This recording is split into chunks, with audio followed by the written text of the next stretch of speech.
हाँ।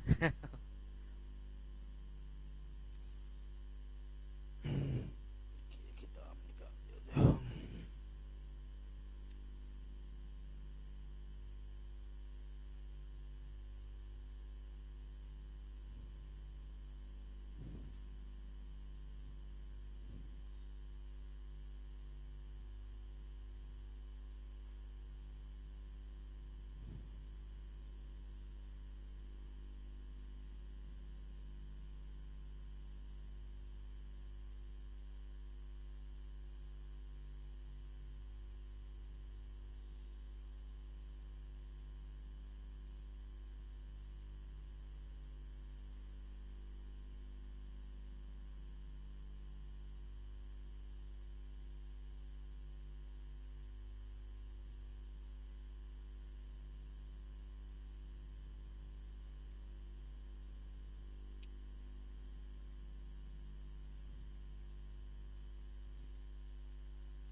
देखिए फिर एक बार तब तक दोहरा दिया जाए शुरुआती दौर से भाई, एक बार सेक्शन आपका सेक्शन रटवा दिया जाए 2 मिनट में, तब तक लोग आ जाएं तब शुरू किया जाए, क्योंकि इधर से आपका सेक्शन रटना जरूरी है। देखिए आपका सेक्शन 1 में बताया गया था कि संक्षिप्त नाम, प्रारंभ और विस्तार। तो संक्षिप्त नाम आपका भारतीय दंड संहिता 1860 होगा। इसके बाद विस्तार वर्तमान में संपूर्ण भारत पर होगा। और प्रारंभ याद रखिए 1 जनवरी 1862 आईपीसी का। इसके बाद आपका सेक्शन 2 भी महत्वपूर्ण है कि आपका मने सेक्शन 2 कहता है कि हर व्यक्ति जो भारत के भीतर आईपीसी का उल्लंघन करके कोई अपराध करेगा वह भारत में दंड का भागी होगा, चाहे देशी हो या विदेशी। यानी कि इसका मतलब ये हुआ कि इंट्रा टेरिटोरियल यानी कि अंतः प्रादेशिक क्षेत्राधिकार की धारा में है सेक्शन 2। इसके बाद सेक्शन 3 बताया गया था कि भाई 3 और 4 आपका किससे रिलेटेड हैं, भारत से बाहर किए गए अपराध के लिए। तो सेक्शन 3 सामान्य नियम बताती है और उसको स्पेशलाइज कौन करती है, 4। और एक्स्ट्रा टेरिटोरियल जुरिडिक्शन यानी कि क्षेत्रातीत अपराधों पर, क्षेत्रातीत का मतलब हुआ भारत से बाहर, इसको कोरिलेट भी किया गया। सेक्शन 5 बताया गया सेविंग क्लाज। फिर आपका अध्याय 2 शुरू किया गया था, सेक्शन आपका 6 से लेकर और 52A तक। कल जो बताया गया था सेक्शन आपका 6 से लेकर 52A तक शुरू किया गया था। और इसमें जो बातें आपको बताई गई थी कल, सेक्शन 6 आपका माने अध्याय 2 आईपीसी की कुंजी है। और सेक्शन 6 किसकी कुंजी है, आज भी एविडेंस में थोड़ा बहुत मैं बताया था। और कल 105 जब एविडेंस की धारा बताई जाएगी तो फिर उसको डिटेल में भी बताया जाएगा, फिर 6 उठाना पड़ेगा। तो सेक्शन 6 किसकी कुंजी है, किस अध्याय की, 4 की, ये बताया गया था। फिर आपका एविडेंस में जोड़ना पड़ेगा, फिर एक बार कल बताएंगे हम। एक इसके बाद सेक्शन 7 कभी पूछा नहीं है, पूछा गया है लिंग या जेंडर का मतलब। तो सामान्यतः जहाँ जहाँ मेल आएगा फीमेल माना जाएगा, यानी कि पुल्लिंग शब्द। स्त्रीलिंग का भी द्योतक है जब तक कि इसके विपरीत बेयर एक्ट में न दिया हो। इसके बाद सेक्शन 9 भी वचन, एक वचन में बहुवचन भी शामिल है जब तक कि इसके विपरीत न दिया हो। यानी कि अगर कहीं कहा गया हो कि ये बहुवचन होगा तब एक वचन वहाँ लागू नहीं होगा। कुछ हम उदाहरण बताए थे कल, जहाँ की कम से कम 2 व्यक्ति या कम से कम 5 व्यक्ति होने चाहिए, यानी कि वहाँ एक वचन नहीं बल्कि क्या होगा, बहुवचन। सेक्शन 10 ज्यादा पूछा जाता, अंडरलाइन कर लीजिएगा। मेल मने मैन और वोमेन, यानी कि पुरुष स्त्री की परिभाषा। तो पुरुष स्त्री की परिभाषा किस धारा में, 10 में। पुरुष का मतलब कि किस एज पुरुष, किसी भी। स्त्री का मतलब किस एज की स्त्री, किसी भी। लेकिन मैं लगातार लगा रहा हूँ, अगर बेयर एक्ट में कहीं स्पेशल एज दी गई है तो सेक्शन 10 के नियम लागू नहीं होंगे। तो स्पेशल एज हम एक उदाहरण कम से कम 2 दिए थे, 361 का, किडनैपिंग का स्पेशल एज दी गई है तो वहाँ पुरुष का मतलब कि 16 साल से कम और वोमेन का मतलब 18 साल से कम, किसी भी आपकी न मार दीजिएगा।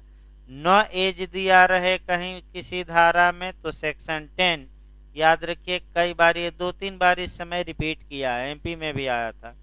इसके बाद सेक्शन 11 से क्वेश्चन बनता है, व्यक्ति या पर्सन की परिभाषा किस धारा में? 11 में। पर्सन में क्या क्या शामिल हैं? कंपनी, संगम, व्यक्तियों का निकाय, उपर्युक्त सभी। तो क्या बताया गया था? रजिस्टर्ड होना या निगमित होना आवश्यक है कि नहीं? नहीं। चलिए इतना। लोग कहाँ परिभाषित हैं? 12 में, 17 में सरकार का सेवक, 14 में सरकार का सेवक, 17 में सरकार, 18 में भारत, 19 में न्यायाधीश। यही आपको बताना था और ये क्वेश्चन 2015 यूपी एपीओ में आ चुका है। सेक्शन पूछा गया था कि न्यायाधीश की परिभाषा कहाँ दी गई है। 4 सेक्शन दिया था तो सेक्शन रटना पड़ेगा किस धारा में? 19। और न्यायालय पूछ ले तो एक कदम आगे बढ़ जाना है, 20। देखिए न्यायाधीश में क्या पूछा जाता है, इधर प्री में ही आते हैं क्वेश्चन। न्यायाधीश शब्द की परिभाषा किस सेक्शन में? 19 में। और न्यायाधीश कौन माना जाएगा?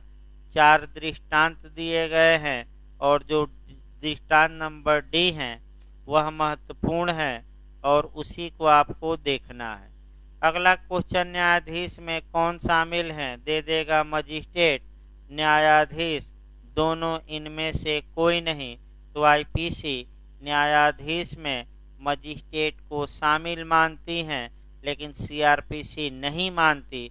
सीआरपीसी न्यायाधीश को अलग करती है और मजिस्ट्रेट को अलग, लेकिन आईपीसी नहीं करती। दृष्टांत ही देखना है। देखिए भाई आपका पहला दृष्टांत, सन 1859 के अधिनियम 10 के अधीन किसी वाद में अधिकारिता का प्रयोग करने वाला कलेक्टर न्यायाधीश है कि नहीं?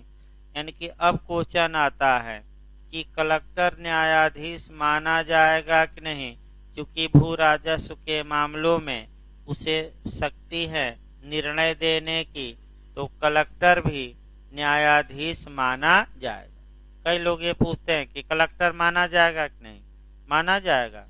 ये तो पहले दृष्टांत में ही दिया गया है कि कलेक्टर माना जाएगा। दूसरा देखिए, किसी आरोप के संबंध में जिसके लिए उसे जुर्माना या दंड देने की प्राप्ति माने अधिकारिता प्राप्त है, मजिस्ट्रेट भी न्यायाधीश माना जाएगा। मैं पहले ही बता दिया कि मजिस्ट्रेट और न्यायाधीश में ये धारा अंतर नहीं करती। न्यायाधीश में मजिस्ट्रेट भी क्या है? समाहित। इसके बाद तीसरा, मद्रास संहिता के सन 1816 के विनियम 7 के अधीन वादों का विचारण और अवधारण करने की शक्ति रखने वाला पंचायत का सदस्य, क्योंकि पंचायत का सदस्य कुछ छोटे मामलों में फैसला सुनाता है, अतः यह भी न्यायाधीश माना जाएगा क्योंकि फैसला सुनाने की से क्या है? शक्ति। लेकिन एक जो चौथा दृष्टांत है वहीं अच्छे से तैयार रखिए। चारों दृष्टांत दिए जाते हैं और पूछे जाते हैं कि कौन न्यायाधीश नहीं है, तो कौन सा दृष्टांत अटैक करेंगे? चौथा। देखिए, किसी आरोप के संबंध में जिनके लिए उसे केवल अन्य न्यायालय को विचारण के लिए सुपुर्द करने की ही शक्ति प्राप्त है, निर्णय देने की शक्ति प्राप्त नहीं है, वह मजिस्ट्रेट न्यायाधीश नहीं माना जाएगा।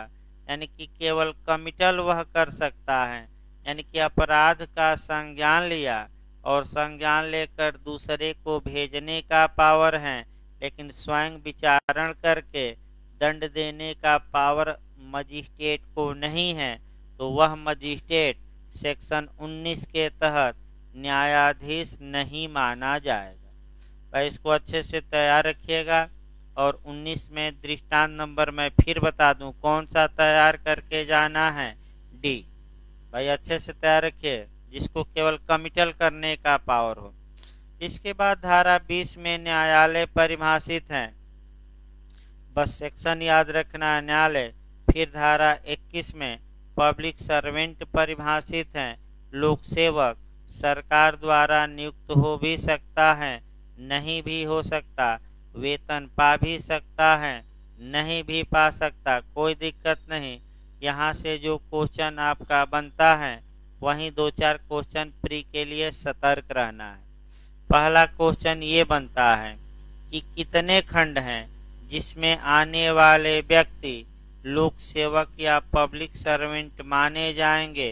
तो 12 आपका खंड था और 12 खंडों में आने वाले व्यक्ति पब्लिक सर्वेंट माने जाते थे। फिर एमपी ने बनाया, ये आपका BHULLM में पूछा गया है भाई ये, कि धारा 21 का कौन सा खंड निरसित है, पहला, दूसरा, तीसरा, चौथा। तो कौन समाप्त है, पहला। फिर आपका MP का और BHULLM का क्वेश्चन बना था, यानी कि 3-4 साल पहले बना था कि पहला खंड किस सन में निरसित किया गया, सन पूछा है। तो किस सन में, 1950, अंडरलाइन ब्रैकेट पर कर लीजिए, किस सन में, 1950 में। फिर क्वेश्चन बना है आपका मंत्री और विधायक सांसद पर, तो आपका माने मंत्री और विधायक सांसद पर बना है। तो AR अंतुले का केस है, याद रखिए कौन सा केस, AR अंतुले। इस केस में आपका स्पष्ट बताया गया कि मंत्री लोक सेवक हैं लेकिन विधायक और सांसद नहीं है। बस यही याद रखें, मंत्री हैं यानी कि जो मंत्री परिषद में मंत्री हैं वह पब्लिक सर्वेंट हैं लेकिन कौन नहीं है, विधायक या सांसद नहीं, लेकिन जो विधायक या सांसद क्या बन चुके हैं, मंत्री। इस प्रकार किस भी आप चाहें तो डिटेल में घर पर देख लीजिएगा, अगर कहीं समस्या हो तो बताया जाएगा। वैसे कम पूछा जाता है, इतना प्री में काम चल जाएगा। अब आइए 21 के बाद आपका 22 पूछा जाता है, मूवेबल प्रॉपर्टी या चल संपत्ति की परिभाषा कहाँ दी गई है। तो धारा 22 में यहाँ से आपका क्वेश्चन बनता है। पहला क्वेश्चन ये बना है, सेक्शन पूछा है मिलाने के लिए आया है कि मूवेबल माने कौन सुमेलित नहीं है। तो आपका सेक्शन 24 में नहीं 22 में किसकी परिभाषा दी गई है, मूवेबल प्रॉपर्टी, जंगम संपत्ति या चल संपत्ति। ये क्वेश्चन ज़्यादा इधर से पूछे जाते हैं 30 तक, थोड़ा इधर की 22 से लेकर 30 तक की धाराएं आपका रट्टा मारना है। और इसमें 2-3 जो टेक्निकल बातें हैं। चल संपत्ति का मतलब जो चलायमान हो, चलायमान का मतलब हुआ कि आसानी से एक स्थान से दूसरे स्थान तक ले जाई जा सकती हो। अभी आपका इलाहाबाद विश्वविद्यालय के LLM में भी बना, TPA में अटैच्ड या भूबद्ध का मतलब क्या हुआ, तो जिसकी जड़ जमीन में हो यानी कि पेड़ पौधे, जिसकी नींव जमीन में हो वो भी भूबद्ध, और भूबद्ध वस्तुओं से जिसकी नींव जमीन में हो, उस वस्तुओं से अस्थायी रूप से जुड़ी हुई वस्तुएं। तो इस कमरे में अस्थायी रूप से कौन कौन वस्तुएं जुड़ी हैं, आपका दरवाजा हो गया, खिड़की हुआ कि नहीं, पंखा। अब ये आप लोग बैठे हैं मैंने डेस्क बेंच पर, ये नहीं जुड़ी हैं। ये मैं कुर्सी पर बैठा हूँ, ये भी नहीं जुड़ी हैं, तो ये चल हो गई। और जो अस्थायी रूप से, जैसे पर्दा है, ये भी अस्थायी रूप से नहीं है, कभी ऊपर कभी नीचे कभी इधर हटाया जा रहा है रोज, तो वो भी आपका कह सकते हैं कि चल संपत्ति ही मानी जाएगी, क्योंकि इरादा अस्थायी रूप से जोड़ने का नहीं है। ये चल संपत्ति और अचल का बस याद रखिए कि हमेशा ये कन्वर्ट होता रहता है, चल अचल में और अचल चल में। जैसे कि ईंट है पड़ा है तो वह चल है, और जैसे ही सीमेंट से दीवार में क्या किया गया, जोड़ दिया गया, तो वह क्या हो गया, अचल। फिर उखाड़ दिया गया तो मिट्टी है हवा में उड़ रही है तो चल, और जैसे जमीन पर बैठी अचल। पेड़ है लगा है अचल, जैसे ही काटा गया क्या हो गया, चल। फिर आपका चल संपत्ति पर चूंकि चोरी का अपराध और आपराधिक दुर्विनियोग का अपराध, ये केवल, और पिछली बार पूछा गया था जे में आपराधिक दुर्विनियोग एपीओ में भी आया था, दो अपराध केवल चल संपत्ति के विरुद्ध अपराध हैं। अतः चल संपत्ति कौन होगी, इसका निर्धारण किस सेक्शन से होगा, 22 से, यानी कि किस सेक्शन से हम करेंगे, 22। अब देखिए 22 इधर बैरक भी पढ़ना पड़ेगा। देखिए आपका चल संपत्ति शब्दों से यह आशयित है कि इसके अंतर्गत हर भांति की मूर्त संपत्ति आती है। मूर्त मने कारपोरल, कारपोरल मने जो दिखाई दे। तो आप अभी आधा परिभाषा मैं बताया हूँ, यानी कि चल संपत्ति क्या है, तो जितनी संपत्तियां दिखाई देती हैं वह चल है। तो आप कहेंगे ये भाई मकान भी दिखाई दे रहा है, पेड़ भी दिखाई दे रहा है, क्या ये चल है, तो आपका जवाब रहेगा नहीं। अभी ये तो आधा अधूरा ही परिभाषा हुआ, यानी कि अर्ध सत्य हुआ। अभी पूरा सत्य क्या है बेरेट का, बाकी। तो तुरंत अर्ध सत्य पर आइए। अगर कोई व्यक्ति अर्ध सत्य बोलता है, देखिए कोई व्यक्ति सत्य बोलने के लिए बाध्य न है, न बोले, कपट नहीं होगा। लेकिन अगर वह बोलना शुरू करता है तो ऐसी दशा में कानून कहता है कि आप पूरी बात बोलिए, यानी कि अर्ध सत्य न बोलिए, यानी कि आधा बोलिए आधा छुपा लीजिए। तो ये फ्रॉड सेक्शन 70 कॉन्ट्रैक्ट के तहत माना जाएगा। यानी कि अर्ध सत्य बोलना कपट होगा कि नहीं होगा, भाई न बोलिए वो चल जाएगा, वो कपट न है। लेकिन आधा बोलिए और आधा क्या करिए, छुपा लीजिए, ये फ्रॉड किस में माना जाएगा, आपका धारा 17 में, यानी कि कॉन्ट्रैक्ट की 21 धारा में। बहुत अच्छा क्वेश्चन बनता है अर्ध सत्य कहना, तो आप फ्रॉड बता दीजिएगा किस धारा में, 17। देखिए आपका भाई बैरेट की भाषा आगे। किंतु भूमि यानी कि लैंड, इसका मतलब ये हुआ कि किंतु लग गया, इसका मतलब ये हुआ कि जितनी वस्तुएं दिख रही हैं वे सामान्यतः चल संपत्ति हैं, किंतु कुछ वस्तुएं ऐसी हैं जो दिखाई तो दे रही हैं, मूर्त तो हैं, लेकिन वो चल नहीं है। तो जब चल नहीं होगी तो उन संपत्तियों को हम क्या मानेंगे, अचल। भाई चल नहीं होगी तो क्या मानेंगे, तो पहला आपका आ गया किंतु के बाद भूमि, यानी कि भूमि चल संपत्ति है कि अचल, तो चल नहीं होगी तो मानी क्या जाएगी, अचल। भूमि अचल हो गई। अगला देखिए, और वे चीजें जो भूबद्ध हो, भूबद्ध मतलब कि अर्थ में अटैच्ड हो, पृथ्वी से जुड़ी हुई हो। और भूबद्ध की परिभाषा आईपीसी नहीं देती। भूबद्ध को कहाँ परिभाषित किया गया है, टीपीए में, और टीपीए के किस सेक्शन में, 3 में, जो बताना भी है। और एलएलए में इस बार पूछा भी गया था भूबद्ध का मतलब क्या, अभी हमने बताया। अभी हमने जो शब्द बताया उदाहरण, वो किसका बताया था, भूबद्ध का। तो भूबद्ध चीजें भी आपका चल नहीं अचल हैं। भूबद्ध या भूबद्ध किसी चीज से अस्थायी रूप से जकड़ी हुई या जुड़ी हुई चीजें, तो भूबद्ध आपका मकान हो गया।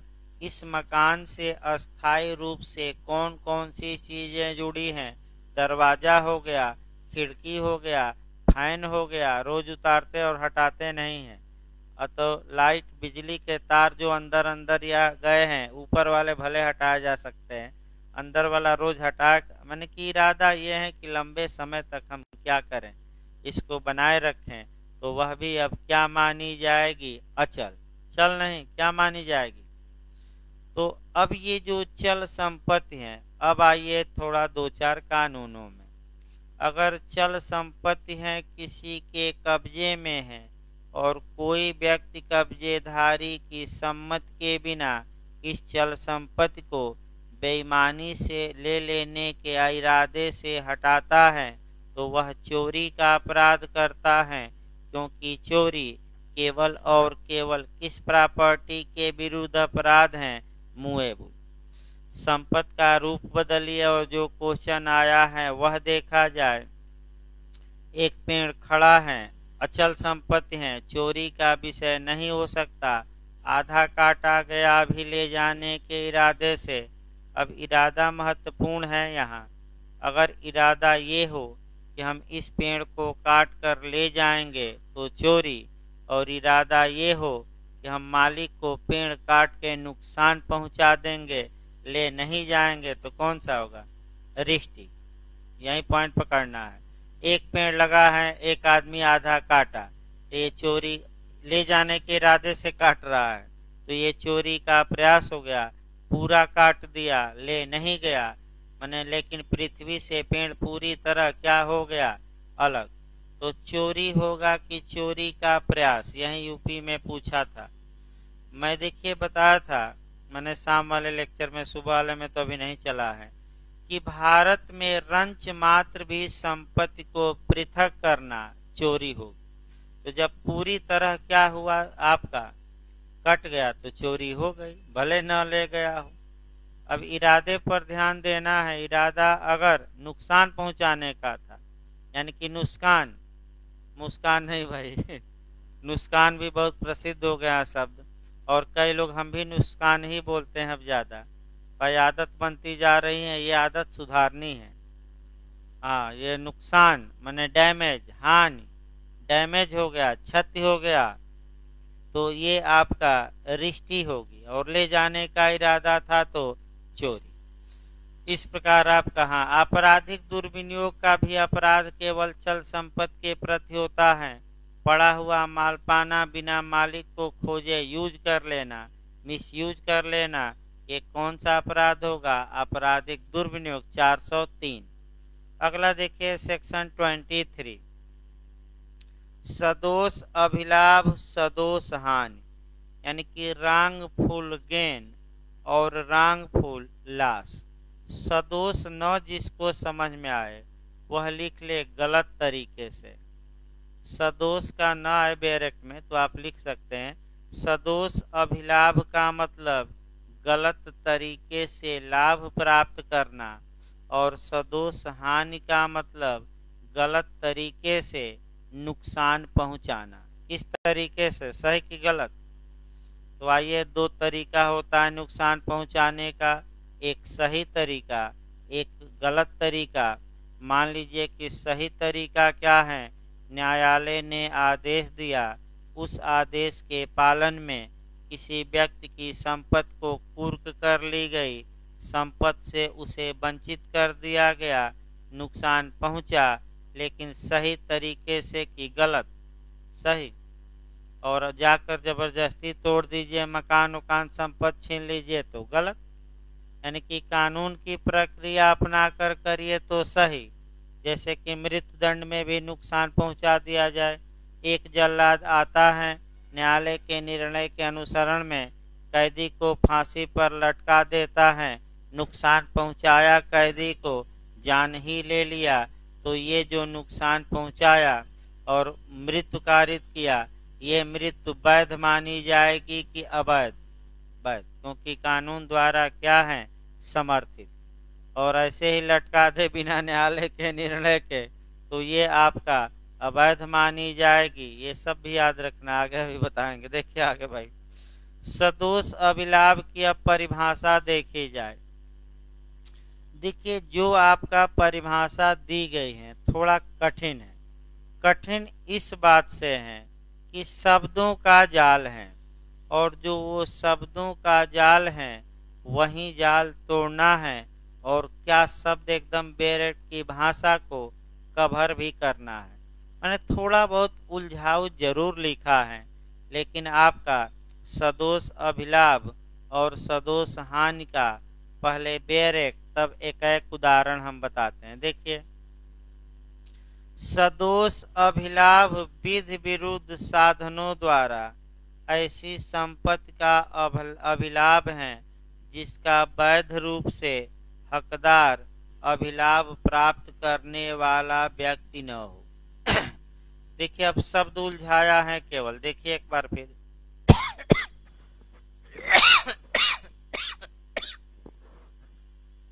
शब्दों को पकड़ने का प्रयास करिए। एक एक शब्द हम अलग भी कर रहे हैं, थोड़ा कठिन जरूर है, लेकिन आपका उदाहरण बाद में बताया जाएगा, पहले शब्द देखा जाए। देखिए, विधि विरुद्ध साधनों द्वारा यानी कि अनलॉफुल द्वारा, यानी कि किस साधन जो प्रयोग किया गया है वह कैसा था? विधि विरुद्ध।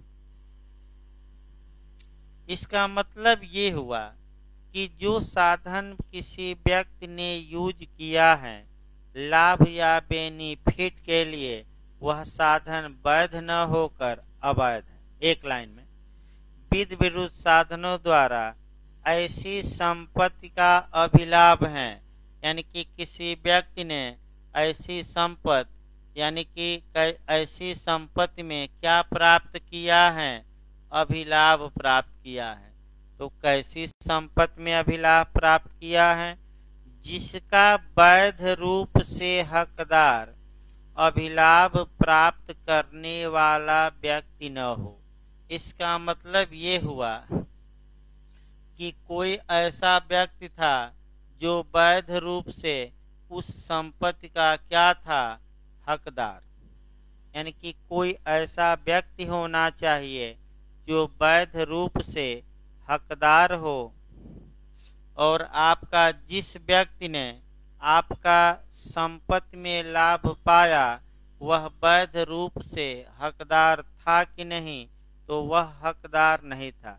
यानी कि वैध रूप से संपत्ति का लाभ प्राप्त करने वाला कोई और था, और गलत तरीके का यूज करते हुए दूसरे व्यक्ति ने उस संपत्ति में क्या पाया? लाभ। अब आइए एक उदाहरण देखा जाए।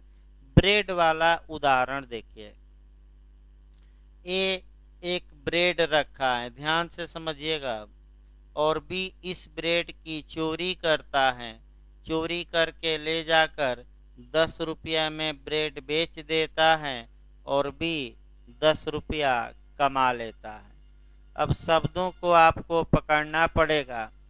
सबसे पहले नीचे का शब्द पकड़िए कि इस ब्रेड का हकदार वैध रूप से कौन सा व्यक्ति था? ए। यानी कि कौन सा व्यक्ति था? ए। दूसरा कि गलत तरीके से अभिलाभ पाया गया, तो गलत तरीके से किसने अभिलाभ पाया? बी। और अभिलाभ पाने का वैध रूप से हकदार कौन व्यक्ति था? ए। और पाया कौन? बी। तो हम कहेंगे कि जो व्यक्ति वैध रूप से हकदार लाभ प्राप्त करने का नहीं है, अगर वह व्यक्ति विधि विरुद्ध साधनों द्वारा उस संपत्ति में लाभ प्राप्त करता है, अर्थात कौन करता है विधि विरुद्ध साधनों द्वारा? बी। तो हम कहेंगे कि बी ने रॉन्गफुल गेन किया है, गलत तरीके से क्या उठाया है? लाभ। ये आपका रॉन्गफुल गेन हुआ। यानी कि एक लाइन अगर सामान्य भाषा में समझा जाए तो संपत्ति का हकदार कोई और है, वैध रूप से लाभ कोई और पाता, लेकिन एक व्यक्ति आता है, वह गलत तरीका अपनाता है और गलत तरीका अपनाकर उस संपत्ति में क्या पाता है? लाभ। तो इस उदाहरण में आप बताइए, वैध रूप से संपत्ति का हकदार और उस संपत्ति पर लाभ पाने का हकदार कौन था? ए। और कौन गलत तरीके से लाभ पाया है? बी। तो हम कहेंगे कि बी ने क्या किया? सदोष अभिलाभ। अब सदोष हानि देखिए, गलत तरीके से नुकसान देखिए। तो गलत तरीके से नुकसान आपका सदोष हानि कहलाएगी, रांगफुल लाश कहलाएगा। देखिए ये भी आपका शब्द ही तोड़ना है केवल।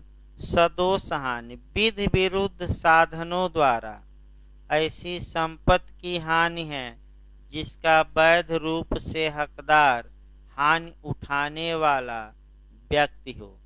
अब इसी में शब्द आपका तोड़ लिया जाता है, यानी कि फिर एक बार बैठ देखिए भाई नए लोग, विधि विरुद्ध साधनों द्वारा ऐसी संपत्ति की हानि, तो अब अभिलाभ न लिखे, यहाँ हम क्या लिख दें, हानि, यानी कि गलत तरीके से संपत्ति को क्या पहुंचाई गई है, हानि। विधि विरुद्ध साधनों द्वारा ऐसी संपत्ति की हानि है जिसका वैध रूप से हकदार हानि उठाने वाला व्यक्ति हो। इसका मतलब ये हुआ कि वैध रूप से कोई व्यक्ति उस संपत्ति का क्या था, हकदार था, और वह व्यक्ति उस संपत्ति के बारे में क्या उठाया है, हानि। ब्रेड वाला ही उदाहरण देखिए, इस पर आप लोग अब खुद बताइए, अभी ब्रेड का ही उदाहरण दिया गया था। ब्रेड पर वैध रूप से हकदार व्यक्ति कौन था, ए, वैध रूप से। अब हुआ क्या, ए को क्या पहुंचाई गई, हानि जो पहुंचाई गई वह संपत्ति की हानि पहुंचाई गई, और सही तरीका अपनाकर की गलत। भाई आप ही बता रहे हैं, यानी कि जो व्यक्ति कानूनन उस संपत्ति का हकदार है, उस व्यक्ति को हानि हुई है, वह हानि कानूनन सहने के लिए बाध्य नहीं था, और उसे जो हानि पहुंचाई गई है वह किसी अन्य व्यक्ति द्वारा पहुंचाई गई है। संपत्ति की हानि है, शरीर की नहीं, किसकी हानि, संपत्ति की। और वैध रूप से नुकसान पहुंचाया गया है कि अवैध रूप से, तो भाई अवैध रूप से। अगर नुकसान कैसे पहुंचाया जाए, वैध रूप से, तो ये कानूनन नुकसान नहीं माना जाएगा। थोड़ा कठिन जरूर है, इसमें कोई शक नहीं है भाई। अब आइए 24 धारा 24 महत्वपूर्ण है, यहाँ से और क्लियर आपका हो जाएगा। यानी कि जिन लोगों के मन में कुछ संदेह होगा वह कौन सी धारा और स्पष्ट कर देगी, 24। देखिए 24 भी काफी पूछी जाती है, प्री में भी पूछा जाता है। 6-7 क्वेश्चन हम यहाँ से निकालेंगे। डिसऑनेस्टली यानी कि बेईमानी, तो पहला क्वेश्चन तो यही याद रखिए कि डिसऑनेस्टली या बेईमानी शब्द कहाँ परिभाषित है, 24 में। अब एमपी का मॉडल बेईमानी का मतलब क्या हुआ, तो देखिए मैं लिख रहा हूँ, सदोष लाभ दे देगा, फिर दूसरा सदोष हानि दे देगा, तीसरा सदोष लाभ और सदोष हानि, और चौथा सदोष लाभ या सदोष हानि। तो आपको सतर्क रहना है, बेयरक की भाषा। बीच में क्या कौन सा ऑप्शन सही होगा, तो सदोष लाभ या सदोष हानि, यानी कि यही ऑप्शन। इसका मतलब ये हुआ, ध्यान समझिए, इसका मतलब ये हुआ कि अगर हम डिसऑनेस्टली या बेईमानी शब्द का कहीं बहुत बार यूज होगा कानून में, और यहीं से आपका इसका कॉन्सेप्ट भी निकलेगा। अगर कहीं भी शब्द बेईमानी का यूज हुआ है तो दिमाग स्थिर करके समझिए, या तो एक आदमी गलत तरीके से लाभ पाया हो, या किसी को गलत तरीके से नुकसान पहुंचाया गया हो। दोनों का एक साथ होना आवश्यक नहीं है। अर्थात अगर ये जरूरी नहीं है कि एक को लाभ हो दूसरे को नुकसान हो तभी बेईमानी, एक ही हो तो पर्याप्त होगा। ये इस समय क्वेश्चन बन रहा है, बेईमानी का मतलब क्या, तो सदोष लाभ या सदोष हानि। तो दोनों आवश्यक हैं एक साथ की, कोई एक। अब इस पर जो केस आता है वो समझिए, के एन मेहरा, 2-3 बार में से पूछा गया है। के एन मेहरा का केस है और धारा 24 को क्लियर करने के लिए केन मेहरा का केस देखिए।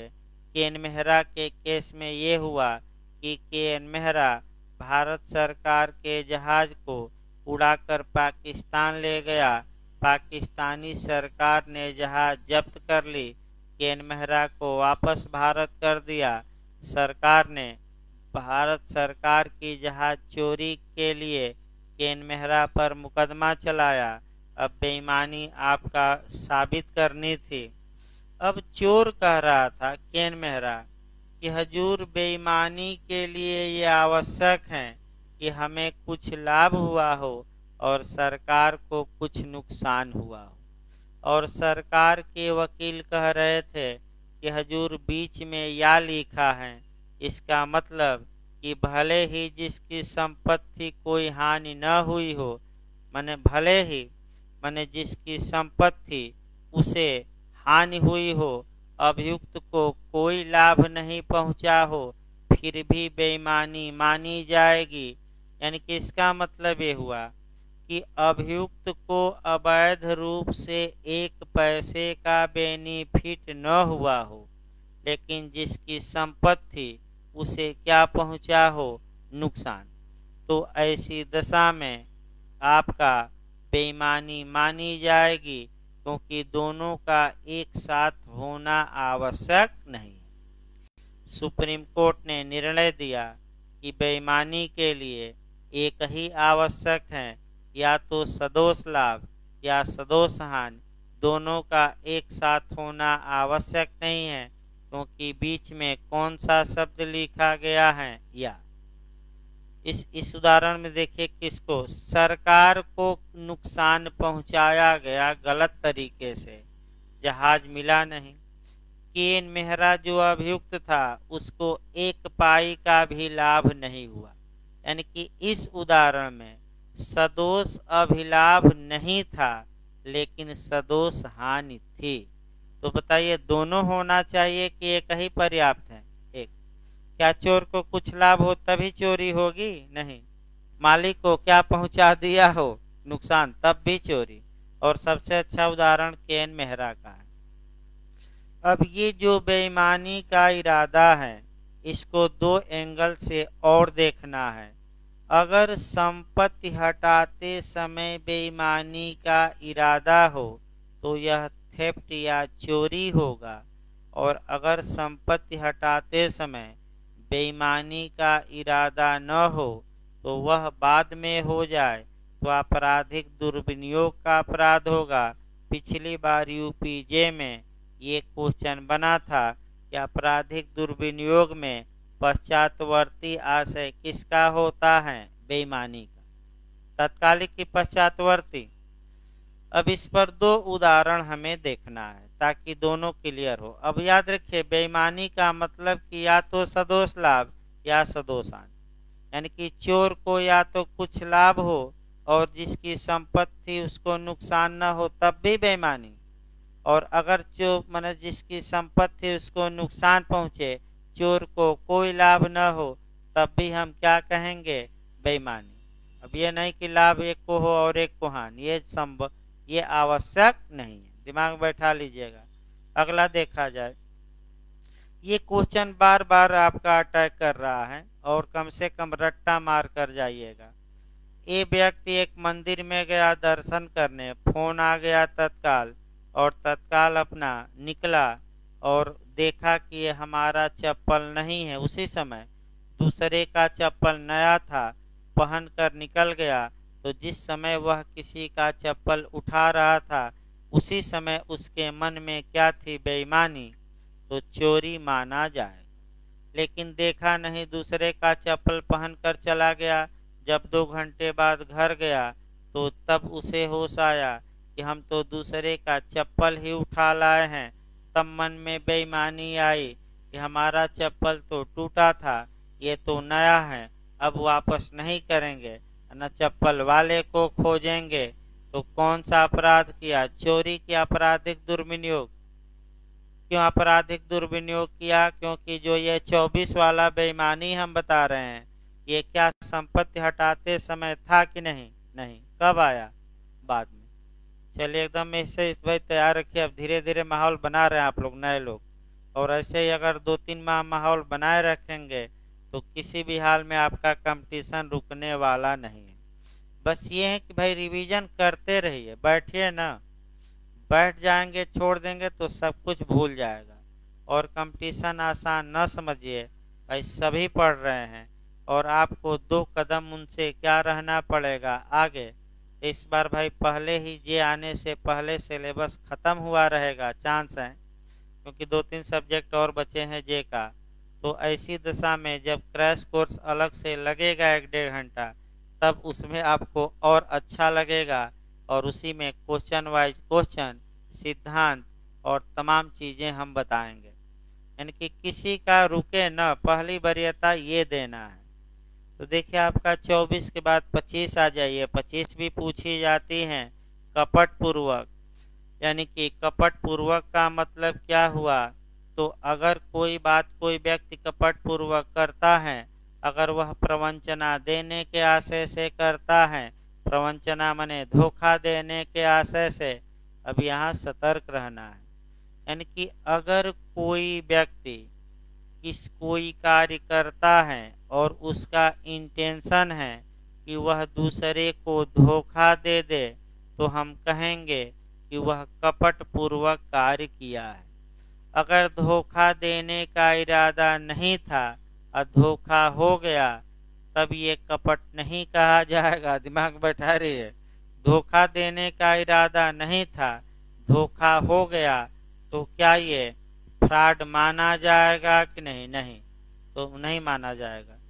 और क्या माना जाएगा? मिथ्या व्यपदेशन, मिस रिप्रेजेंटेशन, या दूसरी हिंदी में दुर्व्यपदेशन।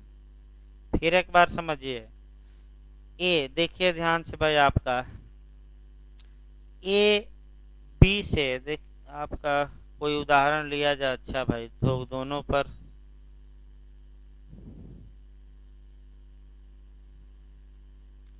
जैसे ए बी से वादा करता है कि तुम मुझसे रिलेशन बनाओ और मैं तुमसे विवाह करूंगा। ज्यादातर मामले आ रहे हैं। अगर ए का इरादा ये था कि हम इससे विवाह नहीं करेंगे, धोखा दे देंगे, तो ये कपट माना जाएगा, फ्रॉड माना जाएगा। लेकिन ए का इरादा मैरिज करने का था, अब बाद में इरादा बदल गया, तो ये कपट नहीं होगा, क्या होगा? मिथ्या व्यपदेशन। देखिए दिमाग में उदाहरण नहीं आ रहे हैं, मैंने अच्छे 2-3 उदाहरण यहाँ बताने चाहिए था। हाँ, केस तो हम बताएंगे, लेकिन 2-3 उदाहरण भाई, कभी काल देखिए दिमाग इधर उधर भी भटकने लगता है, कोई इसमें शक नहीं है। और पढ़ाने वाले का दिमाग जब तक एकदम स्थिर न हो, उदाहरण ही नहीं आएंगे दिमाग में। तो इसको हम देखेंगे, आगे चला जाए। हमने अगली धारा कोई उदाहरण, हाँ, जो ये हम बता रहे हैं कि कपट देने का माने आशय हो, एक केस पूछा जाता है कॉन्ट्रैक्ट में, धारा 17 में, डेयरी वर्सेज पिक, और जज का नाम तक पूछा गया हर्षैल। डेयरी बनाम पिक के बाद में, याद रखिए कौन सा केस? डेयरी वर्सेज पिक, और जज का नाम याद रखिए हर्षैल। कपट को इस केस में परिभाषित किया गया और स्पष्ट किया गया कि अगर बातें कहते समय, यानी कि जिस समय बात कही गई थी, अगर उसी समय धोखा देने का इरादा था, तब तो फ्रॉड, और धोखा देने का इरादा उस समय नहीं था लेकिन धोखा हो गया, तब ये फ्रॉड न होकर सेक्शन 18 के तहत कॉन्ट्रैक्ट में मिस रिप्रेजेंटेशन माना जाएगा। ये याद रखें। केस मैं फिर बता दूं कौन सा है? Dairy versus pick. अगला देखिए धारा 26, विश्वास करने का कारण, रीजन टू बिलीव, समाधान हो गया, बिलीव हो गया, विश्वास हो गया, खूब पूछा जाता है। अभी बिहार में भी पूछा गया, तो पहले विश्वास देखा जाए, पहले सेक्शन 26 खत्म कर दिया जाए, और तब आपका कुछ कोरिलेशन भी पढ़ना है। देखिए, रीजन टू बिलीव, कोई व्यक्ति किसी बात के विश्वास करने का कारण रखता है, यह तब कहा जाता है जब वह उस बात के विश्वास करने का पर्याप्त हेतुक रखता है, पर्याप्त आधार रखता है, पर्याप्त बेस रखता है। इसका मतलब ये हुआ कि आप कोई कार्य कर रहे हैं और पर्याप्त आधार रख रहे हैं कि इस कार्य का परिणाम ये हो सकता है, तो ये कहा जाएगा कि आपको विश्वास करने का क्या था कारण। जैसे उदाहरण के रूप में 3-4 उदाहरण देखिए। एक व्यक्ति है, लूट को सुकर या आसान या इजी बनाने के लिए बस्ती में आग लगा देता है, तो आग लगाते समय वह पर्याप्त आधार रखता था कि रात का माहौल है, लोग सो रहे हैं और 2-3 लोग जलकर क्या हो जाएंगे, खाक। अतः ऐसी दशा में हत्या के लिए दोषी होगा, क्योंकि विश्वास करने का उसका क्या था कारण। ये दृष्टांत आपका मिल जाएगा 39 में, मैंने हम अपने मन से नहीं बताया किस धारा में, 39। अगला देखिए, रीजन टू बिलीव में आपको जो देखना है, अब संविधान में कोरिलेट जरूर कर लीजिएगा। एक 356 हम देखते हैं और दूसरा 352, दो ही अनुच्छेद देखा जाए। कौन कौन सा अनुच्छेद? 356 जो आपका पूछा गया था किस में, बिहार में, और आपका 352, एक दो सेक्शन देखते हैं केवल, मैंने 2 अनुच्छेद, ज्यादा नहीं। देखिए, आपका 356 राष्ट्रपति शासन के बारे में है और बैरक ये कहता है कि जब भारत के राष्ट्रपति को यह समाधान हो जाए, यह विश्वास हो जाए, तो कैसे विश्वास हो जाए, कैसे समाधान हो जाए, या तो राज्यपाल की रिपोर्ट पर या अन्यथा।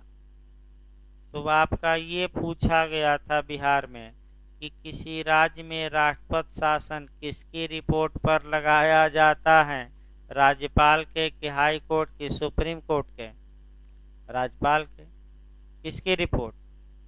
और एक शब्द मैं और बताया, अन्यथा। अन्यथा शब्द बहुत महत्वपूर्ण है, यहाँ से कंसेप्ट निकलता है कि अगर राज्यपाल ने राष्ट्रपति को राज्य की रिपोर्ट नहीं भेजी और राष्ट्रपति को किसी भी तरीके से ये मालूम हो गया मैंने बिलीव हो गया मैंने विश्वास हो गया कि इस राज्य में कॉन्स्टिट्यूशनल सिस्टम, संवैधानिक तंत्र फेल हो गया है, तो राष्ट्रपति उस राज्य में राष्ट्रपति शासन लगाने का आदेश दे सकता है। यानी कि अन्यथा का मतलब किसी अन्य प्रकार से। तो अब अगला क्वेश्चन का मॉडल है कि आपका किसी राज्य में राष्ट्रपति शासन लगाया जाता है, दे देगा राज्यपाल की रिपोर्ट पर, दूसरा दे देगा अन्यथा राष्ट्रपति का समाधान होने पर, दोनों इनमें से कोई नहीं। तो आप लोग बताइए, इतना बताने के बाद आप क्या ऑप्शन मार के आएंगे? दोनों। वो अच्छा है कि बिहार ने एक ही ऑप्शन बनाया, अगर अन्य आधार दे देता दोनों, तो जो लोग बेयरट की भाषा ये नहीं पकड़े हैं वह गलत करके ही आ जाते। फिर भी कुछ लोग गलत करके आ गए, लेकिन याद रखिए किसकी रिपोर्ट पर? राज्यपाल के। एक ही उदाहरण आगे बढ़ा जाए भाई, धारा 27 सेक्शन 27 से भी आपका लगातार क्वेश्चन बन रहा है, इसमें कोई शक नहीं है। यानी कि सेक्शन जो 27 है, इससे भी आपका लगातार इंटरव्यू में क्वेश्चन बना है।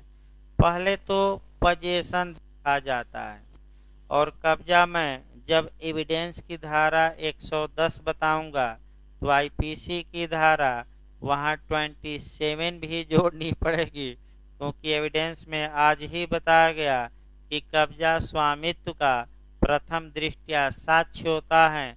रट कर जाइए एविडेंस की किस धारा में? 110। भाई थोड़ा प्रयास, एग्जाम जब नजदीक आता है तो कुछ बातें मैं बता दूं, रट्टा मार कर भी जाई जाती हैं। ये नहीं कि आप हर एक बात को समझिए ही। फिर एक बार बताया जा रहा है, कुछ बातें क्या कर लेना है, रट डालना है कि आएगा तो हम ये मारेंगे, उसमें पूछताछ नहीं। उसमें ये नहीं कि अगल बगल से पूछताछ कर लीजिएगा।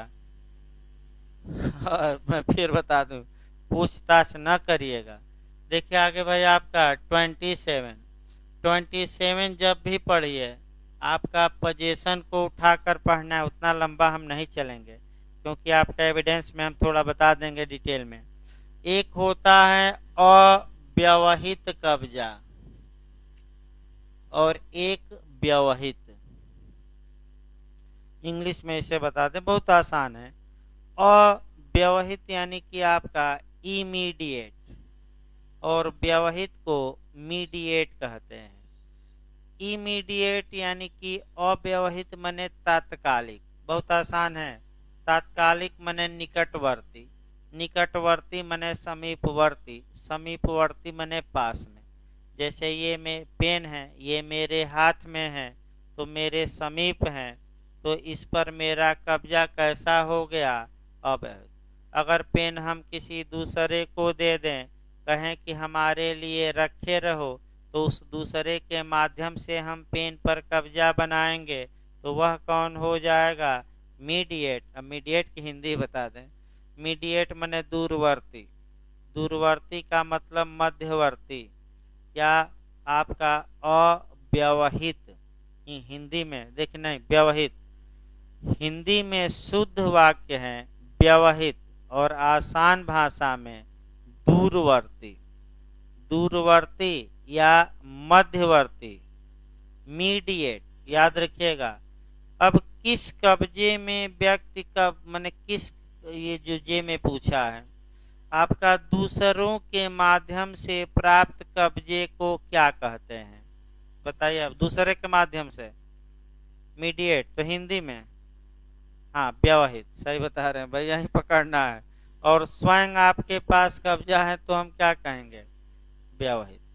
अब यहाँ इंटरव्यू में जो पूछा गया कि आईपीसी की धारा 27 में किस कब्जे का प्रावधान है, व्यवहित की अव्यवहित, तो आप अव्यवहित न मारिएगा, तात्कालिक नहीं, क्या मारिए?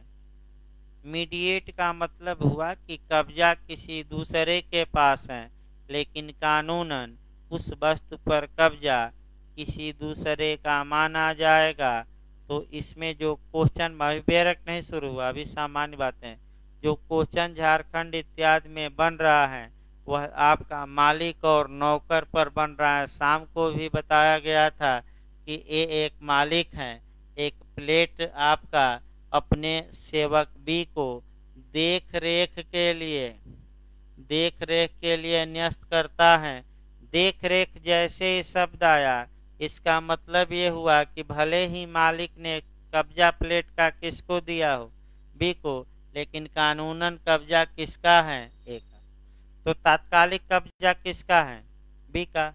और मध्यवर्ती कौन किसके द्वारा कब्जा पाया है? नहीं, ए किसके माध्यम से?